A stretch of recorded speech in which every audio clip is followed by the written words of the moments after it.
Welcome to the Music to My Ears podcast, where we showcase the best of local Brighton talent. Today, we will be talking with Ben Roberts, also known as Blowhead Benny or Hellbetter, and plays in multiple bands across the city, such as Section Case.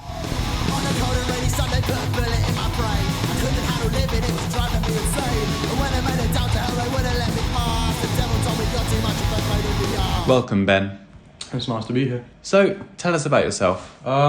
Well, I'm currently at uni. I'm studying biomed, but all I really want to do with my life is make music, and I'm not letting anything stop me from making that happen. And where are you from originally? So, up until I was 3, I lived in St Albans. When I was 3, I moved to Hitchin, and then lived in Hitchin right up until I moved to Brighton for uni. Did you always want to go to Brighton? Honestly, no. My original intention was to go to Glasgow to study medicine, but I didn't receive any med school offers, and Brighton just happened to be my backup choice. So, the main thing we're all here for is your music. It seems as though you've got your hands full with everything you're working on. So I've got a punk band, Section Case, on Spotify. I've got a black metal project called Hearken, a stoner doom project called Haze. I've auditioned for another local Brighton band called Gloomweaver, but I haven't heard back from them yet. And then I've just got a few more just solo projects of just random stuff that I fancy making. So what is your recording process? Do you record together or all separately? So my recording process is very dependent on what sort of thing I'm making. The punk stuff, it's supposed to be scruffy. It's supposed to be just anger and teenage angst distilled into a song. So that's the way we wrote it. We got drunk, we set everything up, and we just went for it. James would yell, improvise something, and I would.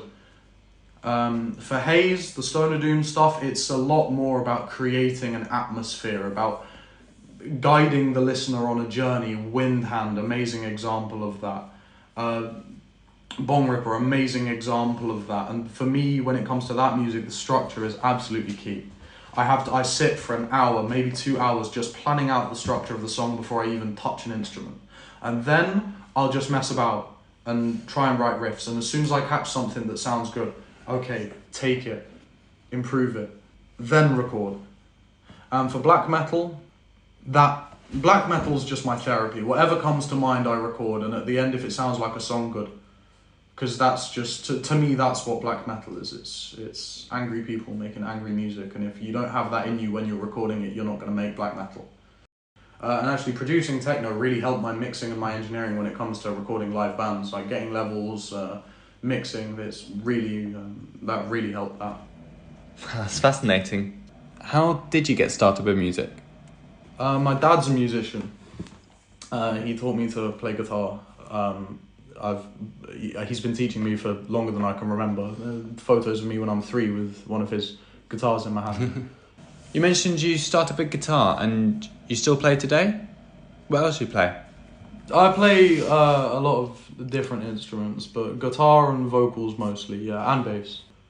Then my mum wanted me to play piano, so I started taking piano lessons at school when I was in like year 3, year 4. I didn't really enjoy it because my teacher was a bit of a dick. But I still play it from time to time. I'm not horrendous, but I definitely wouldn't class myself as good. After that, I got a lot more into singing because I was in school choir for a bit, but then I realised choral stuff didn't really suit me. No.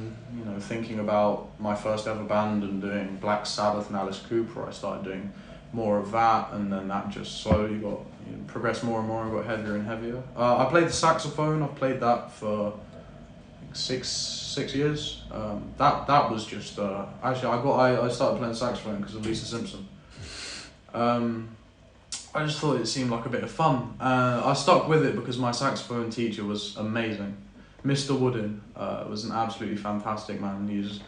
Every time I started to lose a little bit of interest, or he noticed that spark was not there anymore, he'd immediately switch it up and go, okay, we're doing this now. And it would just constantly reignite that passion every single time. That's really important if you want to learn an instrument. It's fun being self-taught and it's fun being able to say that you're self-taught, but having a good teacher will just give you such a head start. It's worth trying to find one. After that, I just sort of picked up random instruments. I'm quite good on the banjo because I found one in my loft. I play bass because I looked at guitar and go, bass has 2 less strings. Can't be that hard.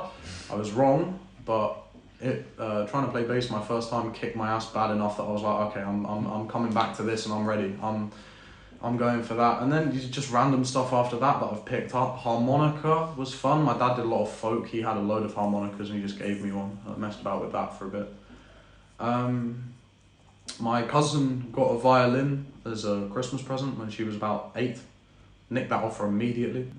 You never know where inspiration's going to come from, so I just, keep myself distracted. Boredom is the absolute worst, so I just keep picking new things up. I got into producing, like techno. Oh, yes. I didn't really enjoy that, but it was fun to experiment with. Are there any instruments you'd like to try out in the future? Oh, God. So I play a bit of drums. I've never owned a kit. I used to bunk off school and sneak into the practice rooms and just play drums for like 3 hours a day in sixth form. And yeah, I really, really, really enjoyed it, but I never had the facilities to practice outside of skipping school.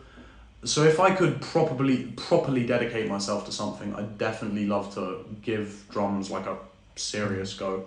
So you started with your dad. Were you involved with other bands before you came to Brighton? So my first ever band, I would have been in year 6. However old that would have made me. 11? Yeah, 10 or 11, I think.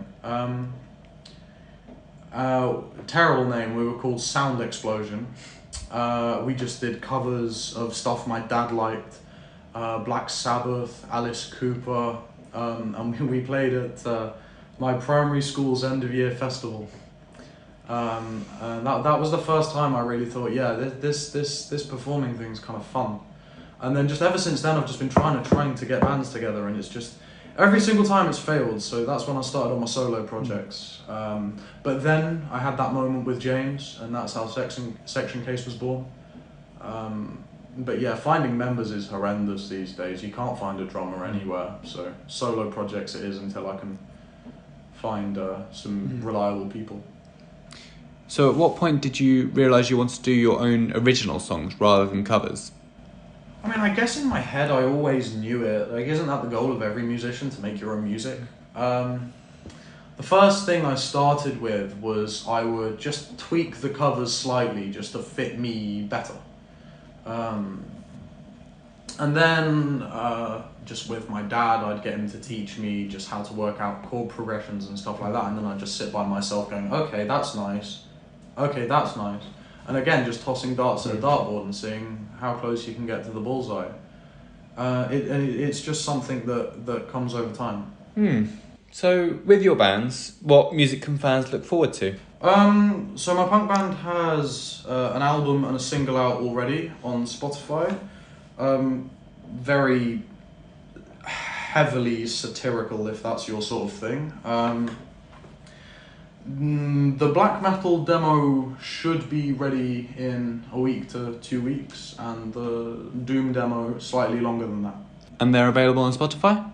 They should be available anywhere you can stream music, yeah. So how do you go about building an audience?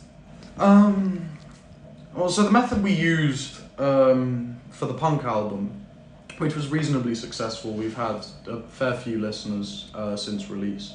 I think 3,000 in total, I think about 1,000 monthly at the moment. Start with word of mouth. Tell your friends to tell their friends, and eventually word will spread like that, and once you put the music out there, someone somewhere's going to pick it up. We had a message, the punk band Section Case, we had a message from a random 50-year-old guy in America saying that he would buy our plane tickets if we went and played in America, and he's told his entire town to listen to us. Oh, wow. People will find it if you put it out there. It just might take a while. How did that make you feel?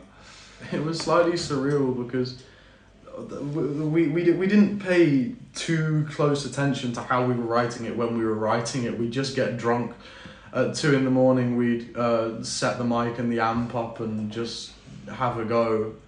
I'd improvise something, James would improvise something, Jake would improvise something, and then our session drummer Toby would just sort of listen to it and go, yeah, okay.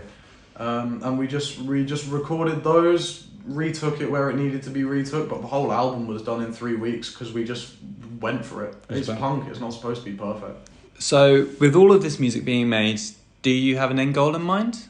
Where do you see yourself in 5 years?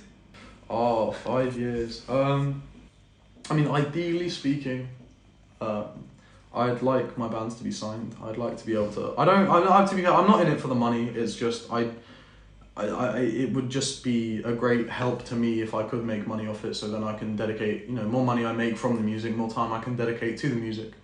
I mean, at the moment I'm at uni during the day doing Domino's delivery at night. I've barely got any time for it. But if you want something, you've got to make it work.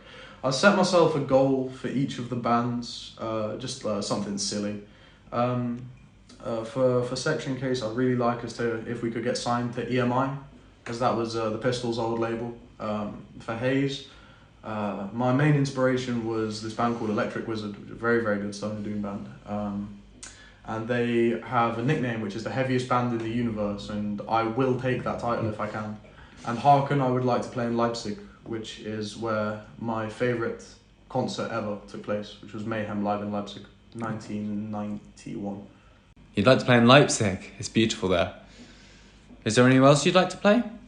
The Black Heart would be amazing. That's the one in London? Yeah, I've got I could get a gig booked at the Black Heart if the guy there likes the demo tape. He said send the demo over, and if he likes it, he'll book us. But one of my favourite bands of all time, I saw at the Black Heart, Hellripper, fantastic black metal band.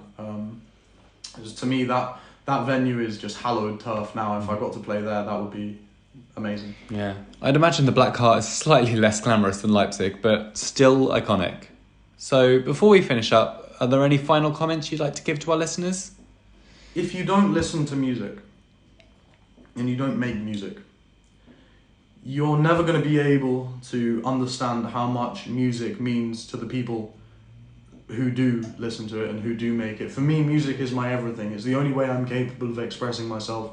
It's the only way I don't stumble over my words when I try and talk. It's the only way of getting every thought and emotion out of my brain. It is my therapy, it is my raison d'etre, it is everything to me. If you don't listen to music, speak to people, ask for recommendations, go to gigs. Even if you don't know that you'll like them, at least go, because you'll meet people. I've met so many fantastic people at gigs. I met my current partner at a gig. If you listen to music and you want to start making music, just do it. No, it's gonna be crap your first time, it always is. But the more you do it, the better you'll get. And eventually you might have something you'd be willing to show other people. And if the thing you show to other people gets them into music, then you know you've succeeded. Because that's what music should be. It should be a self-sustaining cycle of people fully engrossing themselves in a culture. And that's why music is beautiful. Really profound words there. Ben Roberts, thank you so much for coming on the show. You can stream Section Case and Harken on YouTube, Spotify and SoundCloud. Thank you to everyone for joining us today. Until the next time, goodbye.